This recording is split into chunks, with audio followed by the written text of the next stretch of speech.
उत्तराखंड का हर एक शहर अपने आप में ही बहुत ही खूबसूरत शहर है। हर एक मौसम से जूझता हुआ यहाँ वहाँ के लाभ उठाते हुए सारे शहर अपने आप में ही आपको एक रोचक दृश्य देते हैं।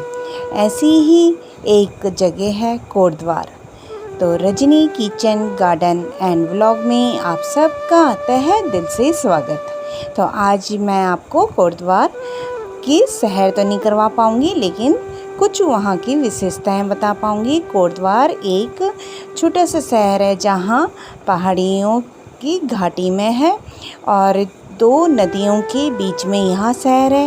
एक नदी खो नदी है, जो मैंने आपको पिछली वीडियो दो गड्ढे में भी बताया था, दो गड्ढे वाली जो वीडियो थी उसमें। और एक तरफ से मालिन नदी।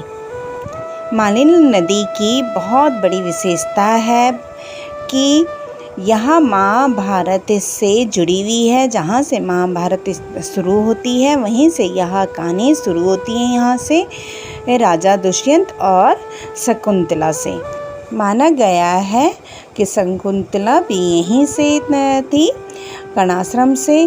तो जब राजा दुष्यंत आए तो शकुंतला को देख करके उन्होंने विवाह किया और उनके द्वारा अंगूठी शकुंतला से इसी नदी में गुम हो गई थी। तो यह माना जाता है। और यह नदी काफ़ी बड़ी है। और कर्ण आश्रम की एक और विशेषता है कि यहाँ एक बुजुर्ग लेडी रहती थी। अब वहाँ पता नहीं रहती कि नहीं रहती है, लेकिन वहाँ कैंसर का इलाज करती थी, ऐसा माना जाता है। तो मालिन नदी बहुत ही खूबसूरत नदी है और काफ़ी बड़ी यह नदी है। तो आप लोग जब भी आएँ तो कर्ण आश्रम ज़रूर से जाएं, मालिन नदी का लुत्फ़ उठाएं। यहाँ नहाने की जगह भी है। तो बहुत ही खूबसूरत यह जगह है। आप देख ही सकते हैं कैसे कलकल छलछल इसका पानी बह रहा है। और फिर दूसरी जगह आती है सिद्धबली का मंदिर, जो कि बहुत ही फेमस है और माना जाता है कि यहाँ सारी मुरादें, सारी मन्नतें पूरी होती है।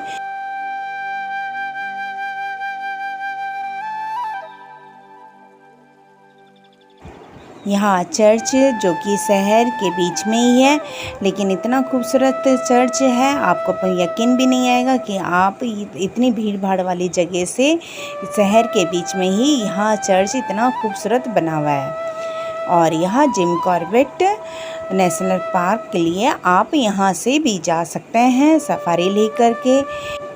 माना जाता है कि यहाँ से जाकर के इस रास्ते से आपको ज़्यादा देखने को मिलते हैं जानवर। और एक और ख़ास कि मैंने अपनी बड़ी मामी को आपसे परिचित करवाया था लास्ट 2-3 वीडियो से पहले। और आज मैं अपनी छोटी मामी के यहाँ आई हूँ, जो कि कोटद्वार में है। तो मेरे लिए कोटद्वार की विशेषता एक ये भी बहुत बड़ी है कि मेरी वहाँ छोटी मामी रहती है, मेरी मौसी भी रहती है, मेरे भाई भी रहते हैं, मेरे भाई ताऊ जी के बेटे भी रहते हैं वहाँ। बहुत सारे लोग मेरे अपने कोटद्वार में बसे हुए हैं। और ये देखिए मामी का बगीचा, बहुत ही बड़ा बगीचा है इनका और गौशाला भी है इनकी। तो मामी बहुत ज़्यादा मेहनती है। मामी की आगे आप खासियत भी देखेंगे। तो अब वीडियो में बने रहें। मामी की मैं आपको मधुर आवाज़ सुनाऊंगी, बहुत ही गज़ब की आवाज़ है इनकी। तो आगे आप सुने मामी की मधुर आवाज़ में एक खुदेड़ गीत। खुदेड़ गीत का मतलब होता है कि याद आने वाली, मायके की याद आने वाला गीत। मैंने मामी को कहा था कि सुना दो, तो मामी ने बाद में अपनी आवाज़ रिकॉर्डिंग करके मुझे भेजी कि तेरी याद में ये गीत। घास नीचे डाली माजी एलोला डांडा माँ, कभी सीला पाखोरी टू, कभी तैला घाम, रूखा डांडा सूखा छोया, छैल नीचे पानी ये लोला बेटीनी बेवाणी कभी सिला पाखोरी टू कभी तैला घाम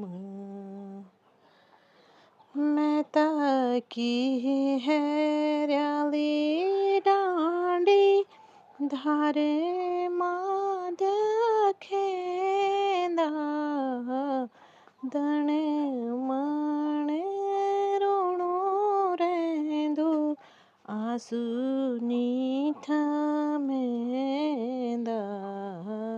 कभी सिला पाखोरी टू कभी तैला घाम सासू की डोर को घासो भेलू भेलू जांदू रुमक हुए जांद माजी दगड़ू नीरांदू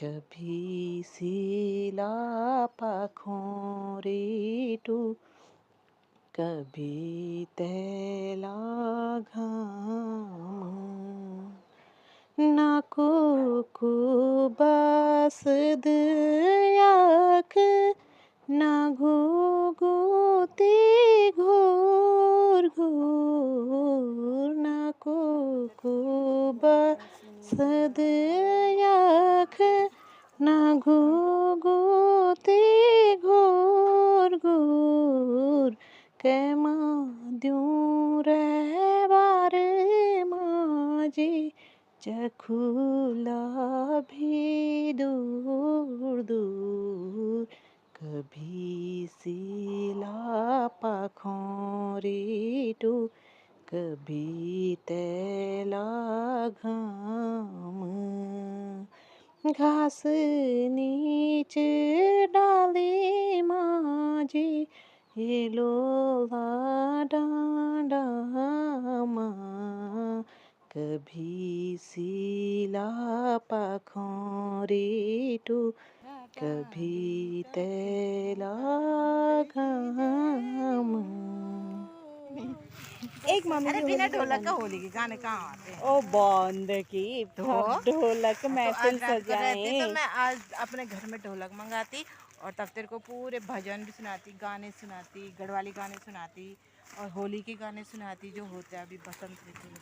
तो आप सबने इनकी मधुर आवाज़ सुनी, लेकिन वो मधुर आवाज़ इन्होंने मुझे बाद में रिकॉर्डिंग करके भेजी जैसे कि मैंने बताया था। और अब यहाँ कह रही हैं कि अभी तू और रुक, फिर मैं ढोलक में तुझे बहुत सारे गाने सुनाऊंगी। मुझे लालच दे रही हैं और मुझे रोकने का बहाना ढूंढती रहती हैं हमेशा।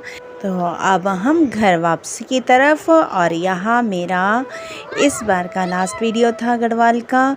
तो आगे मैं आपको फिर से अपने ही किचन और गार्डन का वीडियो दिखाऊंगी, और कभी दिल्ली में कहीं गई तो ज़रूर से आप लोगों को ले चलूँगी।